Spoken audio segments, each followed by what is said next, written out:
Welcome back, everyone, to week 13 and the beginning of our third unit. So, our third unit, we will be going back through all of the regions that we have looked at. We'll start with India, we'll look at both China and Japan next week. And then our last week, we'll actually be taking a closer look at Southeast Asia. I know many of you were very much interested in learning more about Southeast Asia. You have roots in the area. And so I did want to make sure that we spend time looking at this region, which is incredibly important and culturally diverse. So we will be doing that towards the end of this unit.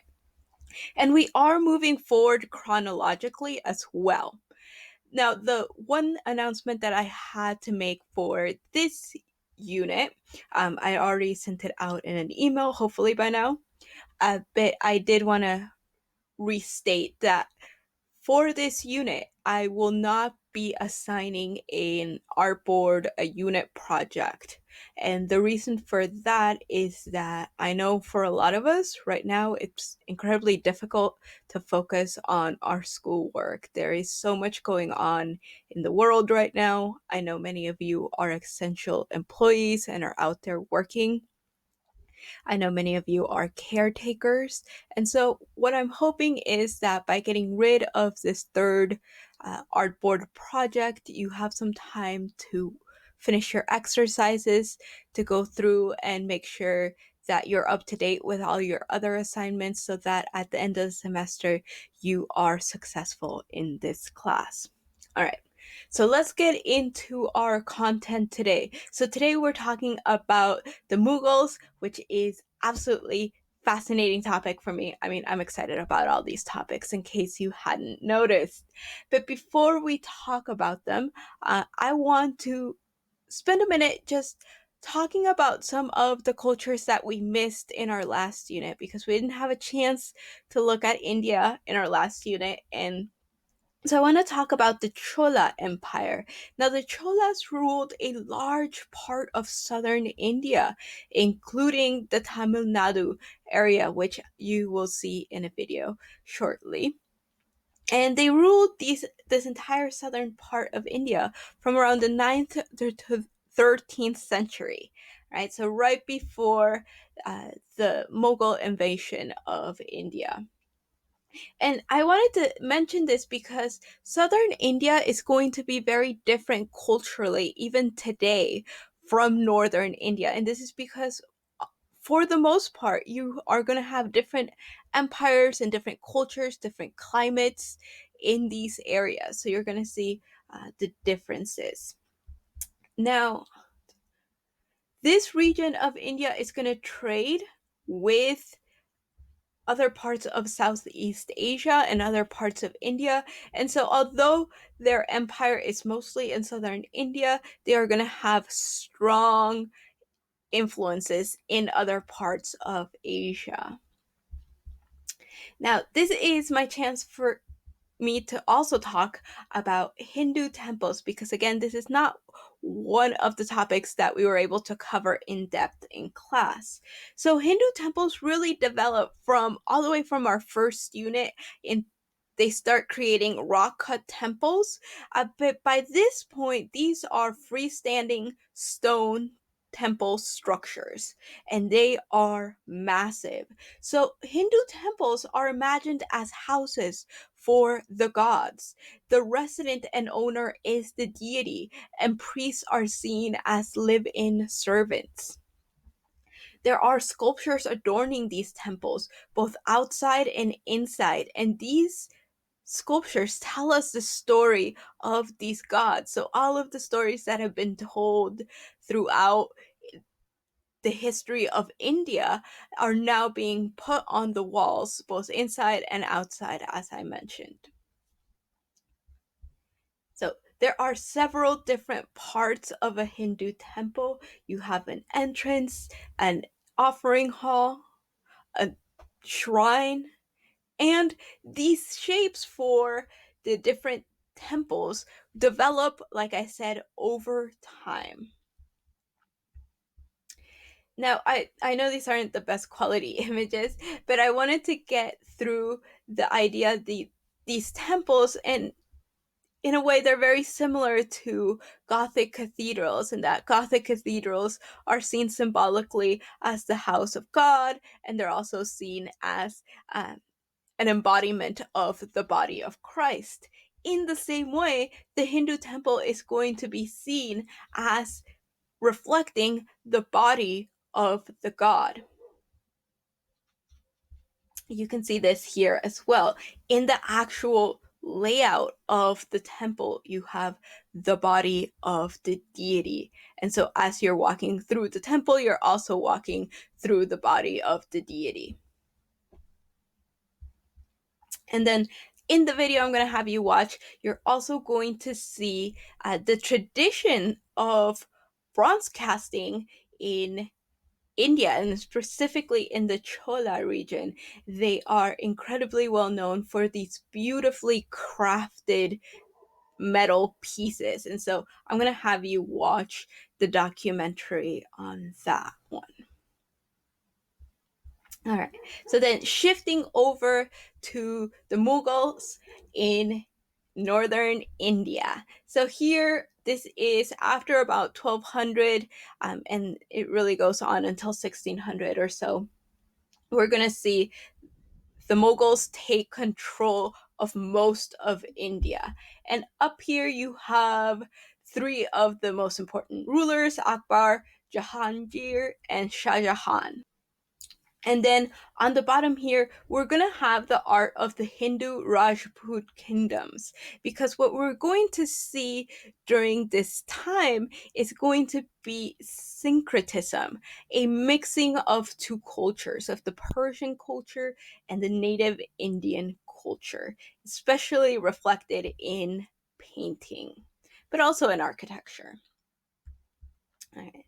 To give us a little bit of context as to what's going on in India during this time. So, as early as the 700s, as the Chola Empire, is in its height, you're going to see Islamic Arabic armies sweeping already into India. In the 1000s, you have Turkish Islamic armies also invade. And by the 1200s, you have the first sultanates, right? So, with the Delhi Sultanate being established. So, what we're going to see is in the north and the northwest, you're going to have Islamic conquerors, and they're going to take over the territories. And then the south, we're going to see these Hindu cultures that are still flourishing. Now, at one point, they're going to become vassals to the Mughals, meaning they pay their taxes and everything, but they are mostly allowed to self-govern. And so we're going to see the mixture of those two different cultures and traditions and arts.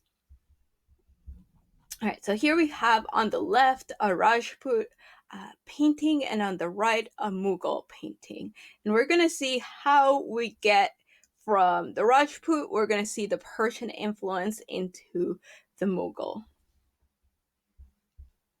Now, one of the things to know about these paintings is they're often called miniatures because they are much more akin to an illuminated manuscript if you've ever studied Western history, and you're going to see the influence there in a minute. But these are usually incredibly tiny, and they range from the size of an index card to a piece of binder paper. And the amount of detail that goes into these pieces is incredible. Now, an interesting thing to note is that in the Indian tradition, in the Mughal tradition, there is no word for miniature painting. They just called it painting, right? Now, here, like I said, are some of the most important players that we're going to look at. So you have Babur, and Babur is going to be the Turkish Mongolian kind of grandfather of the Mughal rule. By the way, they're called the Mughals because that was the name for the Mongols that settled in this region. They're going to settle in Persia and then going to come down and invade India. Then you have Akbar. And Akbar, Babur's grandson, is going to create some of the greatest Mughal Empire paintings. And then you have Jahangir, but most importantly, Shah Jahan. And we're going to look at Shah Jahan closely because he is the one that's going to have the Taj Mahal built. Right. So a little bit about art under Akbar. So, like I said, he's Babur's grandson, and Babur is going to bring those Persian painters down into India. And so Akbar is going to be already have that influence from Persia in India. And then Akbar himself is going to learn to paint from these Persian painters. And Akbar's going to be really interested in storytelling and basically telling his story of all the great things that he achieved. So, painting under Akbar, what we're going to see is animated naturalism. So, these paintings, they are naturalistic, but they're very animated. There's so much going on when you look at one of these, and they all tell a story. And noticed a lot of you talking about the storytelling aspect in the Sanjo scroll. And here you have something similar in a completely different format, but again, the importance of storytelling in painting during this time period. Right? And what again we're going to see is the syncretism between Persian and South Asian painting traditions. So traditional Indian painting. Now I did bring these two in because I'm sure you're all going like, I don't remember what Indian painting looked like. All right, so in South Asia, we have this tradition of naturalistic and graceful bodies. Remember those very soft, curvy bodies without a lot of musculature showing? Soft contours, delicate shading, movement, and graceful rhythms, but also a very muted color palette. And then from Persia, which we haven't looked at, right? Because it's Western Asia, and I said we wouldn't have time to really delve in deep into Western Asia. We have delicate stylization and abstract patterning. So you have a lot of patterns. You have bright, fantastic colors, intricate detail and ornamentation, and an overall formal arrangement of objects and of the composition in general. And I have this detail here for us to see. You can see those bright colors, and it's kind of a more formal, stiff composition. And then we are also going to have, as I mentioned a little bit earlier, European influence. So we haven't really looked at the Europeans at all in terms of influence, but this is the first time where we're seeing that influence. Here you have a Book of Hours from Burgundy, and this is what we would call an illuminated medieval manuscript. And then on the right, you have one of these paintings from Akbar, and you can see the influence here in the style, in the way the compositions, in the design, and even in this corner here, you can see a little Western medieval castle. That there was no architecture that looked like that in India at this time, or even in Persia. And lastly, we have Shah Jahan. So Shah Jahan is going to be Akbar's grandson. We are going to see the most famous piece of Indian architecture built under him. So we're going to look at the Taj Mahal. We're going to also see how painting under Shah Jahan is no longer going to be about great adventures like it had been under Akbar. Here you see more portraiture. The background has become more simplified, flatter, and the focus is more on the psyche of the individual portraits. Right? And then in his designs of both architecture and painting, we're again going to see that Persian Hindu and European influence.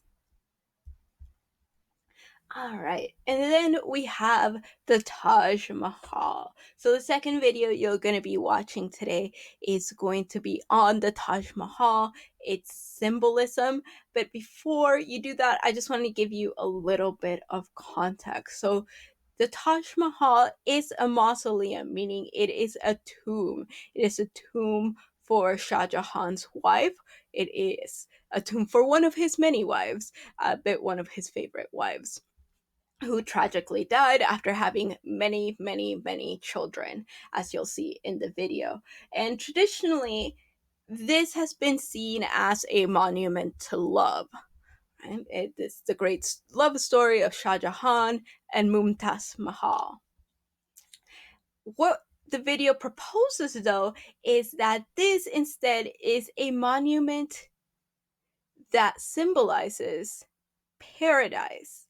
And in that way, it makes a lot of sense to me, because we are going to see that the Persians are coming from a completely different territory and landscape.